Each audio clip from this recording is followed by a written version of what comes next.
Dreadlocks,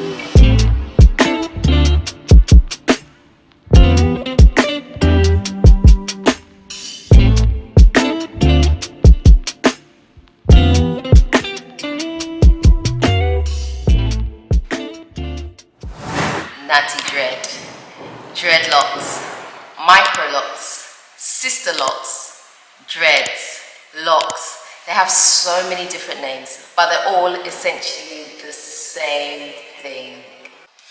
Hi guys, welcome back. Okay, today's video, I want to talk to you about the stigma that surrounds locks in Ghana. And you would not believe it, but after all these years of locks being around, because locks have been around for absolutely like generations. They've been there for the longest time ever. But yet still today within Africa, we still have a whole stigma that surrounds locks. And so today I just want us to discuss the reason why that is and where that kind of stigma sort of comes from, because it's a big thing. It really is. Okay, so last year I decided that I wanted to lock my hair. And the reason that I wanted to lock my hair was because I wanted something that was easy for me to be able to just do in the mornings, be able to create and go. I was spending way too much time when my hair was loose. I'm still natural.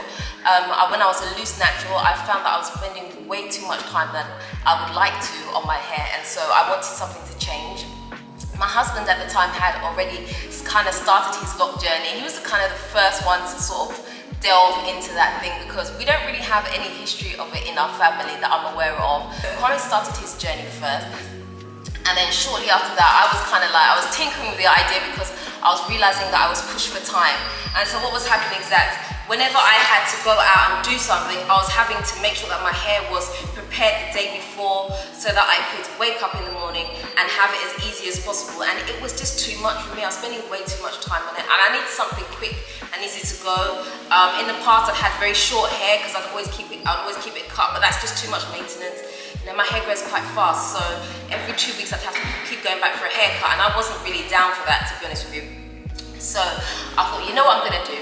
I'm going to try locks for a while. I didn't want to do sister locks because sister locks has a different type of look for me, and I didn't really want that kind of look. I preferred micro locks, so I went for micro locks.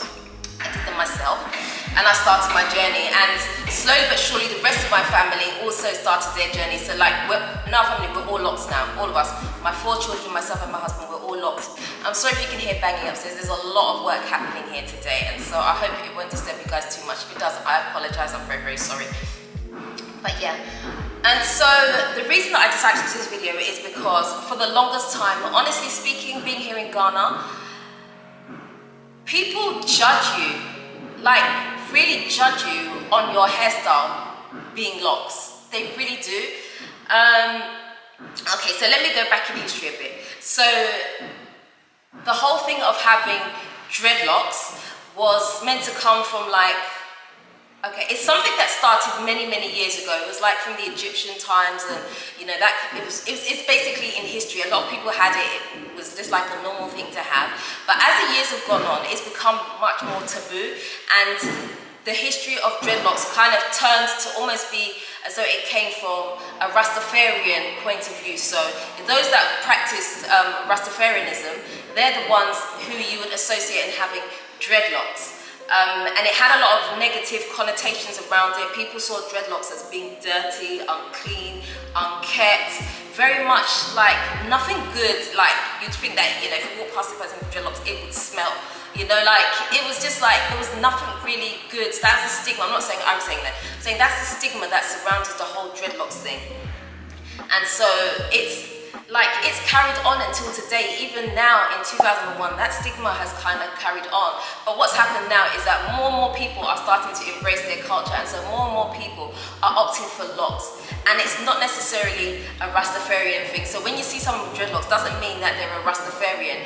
And that's one of the things that a lot of people just presume. They presume that because you have locks, that means that you're practicing Rastafarian. You know, we've had people ask us, "Oh, so you guys so you're not Christians anymore, so you're, this is what you're practicing now. I'm like, no, it's just a hairstyle. It's convenient, we like the look of it, and so that's what we're doing. It doesn't have to be attached to anything. I know that some people see it that way, but it doesn't actually have to be attached to anything in particular. So as we started going down this road, more and more people would just judge us based on the way that we look. So my husband, he gets called all the time, oh, rusty, or they call him dread, Some people don't like the term dread anymore, because dread sounds like, just think about the word dread is something like horrible, you're scared of it, So a lot of people have dropped the term dread from having locks. So now it's just locks, and so they drop the dread part, so it's just locks, not dreadlocks anymore. But you can still use dreadlocks if you want to. But most people will just call them locks. They're traditional locks, the thicker ones. Okay. So yeah, we decided to go down this route, and this is what we like. But we have definitely found that there has been a lot of negative connotations surrounding it here in Africa. I think the most unusual comment that I've had was, I said to someone, oh yeah, I've got locks now. I've got micro locks now. And they're like, oh, I love micro locks. They look brilliant, but I'll do it when I get married. And I thought, oh, that's interesting. So you don't think that you would do locks before you get married, but you do it after, so that maybe you've locked in the person. I don't know. This is not what the person said, but they just said to me that they'll do locks once they get married. So for me, that just leaves me with several assumptions. So I think, okay, the reason that you say you'll do it after you get married is because you think, perhaps maybe no one will want you when you're married, or it doesn't look good, or maybe I don't know, your self-esteem, or I'm not sure. I'm not sure the reason why exactly someone would say, I'll do it after I'm married, but hey, each to their own. I'm not going to judge that. It's just each to their own. It's just that when someone says something like that, it just makes you want to assume the reason as to why. So, the other day, in fact last night, I was watching this series. You guys should definitely go and check it out. It's called Colin in Black and White. So it's about a footballer, and he basically talks about his history of, trying to embrace his hair, and him going through life and trying to get into football, and the different obstacles that he came against. I haven't finished watching the whole thing yet, but it's really interesting. So I thought it was very interesting when he spoke about his hair, because when he was younger, he was brought up by, he was adopted, and so he was brought up by this white couple. And as he got older, he wanted to kind of experiment more with the black side of him. He was very much interested and inspired by cornrows, and so he wanted to get his hair done. And he went and got his hair done, and he was told, his parents weren't that happy with it, but he was then told by his football coach that no, he needs to cut his hair if he still wants to continue to be part of the football team. And in the end, he ended up cutting off his hair, but he still had that question as to why does he have to cut his hair. And so he went through this whole thing of questioning himself, and he started to see a lot of racism amongst his sphere of people who were footballers and stuff. And so as I watched it, I just thought, gosh, this is so interesting, because really from the time that he was younger and started his football career, a lot has not actually changed. Things are pretty much still the same, because up till today, people are still saying that, black people's hair is unkept, it's unclean, it's got a stigma attached to it,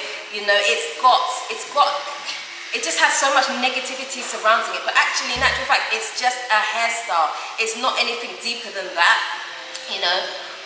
Black people's hair is black people's hair. If I want to wake up in the morning and have an afro, I don't see how that is unkept if that's the way that my hair grows. For me personally, I feel like if I have changed my hair and I've permed it and made it straight, therefore I've adapted something, then maybe you could say something, because I've changed from what is naturally mine. But you can't say to me the fact that, that my hair grows out this way, that there's something wrong with it. Okay, yes, I've decided to do micro-locks, and so I've twisted my hair. But actually my hair is still in its natural state. I've just done a hairstyle, that's all it is. That's why I keep referring to it as a hairstyle. It's just a hairstyle, so I've decided to keep my hair this way. I haven't chemically altered it or anything like that. But here in Ghana, people are it's still a very new thing. I think in the West, they're probably a little bit more a little bit more gentler towards it in certain places, but definitely in the corporate world, they don't, you know, they won't tell you up front, oh, you can't have that like they did back in the day. But there's definitely still, like, they'll try and subtly tell you. There's always read between the lines, you know, it doesn't, or you may not get the promotion that you wanted simply because your hair is a certain way, you know. And I just thought the program, when I watched it, it was very, very interesting to see that actually nothing has changed. And the same is still going on here in Africa. And you wouldn't necessarily expect that because we are predominantly black in Africa. But yet still, there's still that whole thing of, you know, locks or dreadlocks, or whatever you want to call it, is still not a good thing to have. And what is the reason behind that? Why are people seeing locks as being so negative? So here in Africa, they assume that if you have locks, especially traditional type locks, they assume that you're maybe in a gang, you could be an armed robber, you're dirty. There are all the negative things.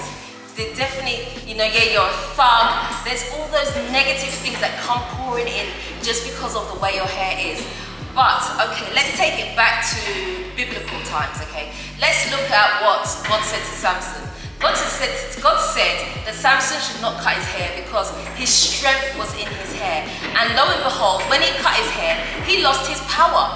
And let me tell you something, as someone who is locked, when I have my hair like this, I feel free. There is a freedom that I feel in my hair being like this. I'm not saying if you're loose natural, you don't have that. Definitely, there is also a freedom in that. But I feel free with my hair like this. I don't feel chained to anything, you know. So if we're looking at biblical things, we can look at Delilah as being the system. You know, the system said, cut the hair because we can enslave him if he's cut his hair. You know, and that's the system that we are still operating by today, because some of you might say, well, why should he cut his hair? Why is she trying to cut his hair? But actually today it's the same situation still plays out in today's role. You know, people are still being told, cut your hair if you want this job, do this if you want that job. Recently in Ghana, a few months ago in fact, or towards the earlier part of this year, you may have actually heard of it. Achimota School had a lawsuit brought against them because there was a student who wanted to attend the school, but he had locks. And he was told that if he didn't cut his locks, he would lose his placement in this school. Like, honestly, what has your hair got to do with you going to school? If they saw a white person who had very long hair, would they have had that same principle applied? Would that white person have had to cut their hair so that it looks kept? They wouldn't. It's absolutely ridiculous to tell someone to cut their hair so it looks more kept. But, you know, so the way that my hair naturally grows, I'm not allowed to have it because it looks unkept. But if I decide to perm my hair, if I decide to wear a wig or a weave, that for you looks better. Why does that look better? So if I wear a wig and it's greasy, I haven't washed it for a long time and it's like coming out like straw like this, you'd prefer that than someone walking into the office who's got locks on their hair and that's nicely kept. It just doesn't make sense, you know. It's all a system and it's about taking away someone's power. Because honestly, going to a school and having locks, what does that take away from you? It doesn't take anything from, it doesn't stop you from working, it doesn't stop knowledge from going into your head, it doesn't stop anything. This is purely about power. And a lot of the time, you can see it just run through Africa, the whole power struggle. A lot of the African countries have been colonized for so long that a lot of those principles are still here. We haven't been able to get rid of them at all. You know, today when girls go to school, they still have to cut their hair before they can enter school. Why do you have to cut your hair? I know that the whole thing before was that, oh, they feel like, you know, children should have a focus on their books, they shouldn't be doing their hair. But, I mean, seriously, if I want to take time on my hair, even if my hair is short, I can still use my time to do my hair. It doesn't make sense, you know. If my hair is short and I spend an hour on it in the morning, or if my hair is tied back and I spend an hour in the morning, there is no difference between me learning. If I want to learn, I'm going to learn. My hair's not necessarily going to be the thing that's going to stop me learning. Bob Marley had locks, and he was the most peaceful person.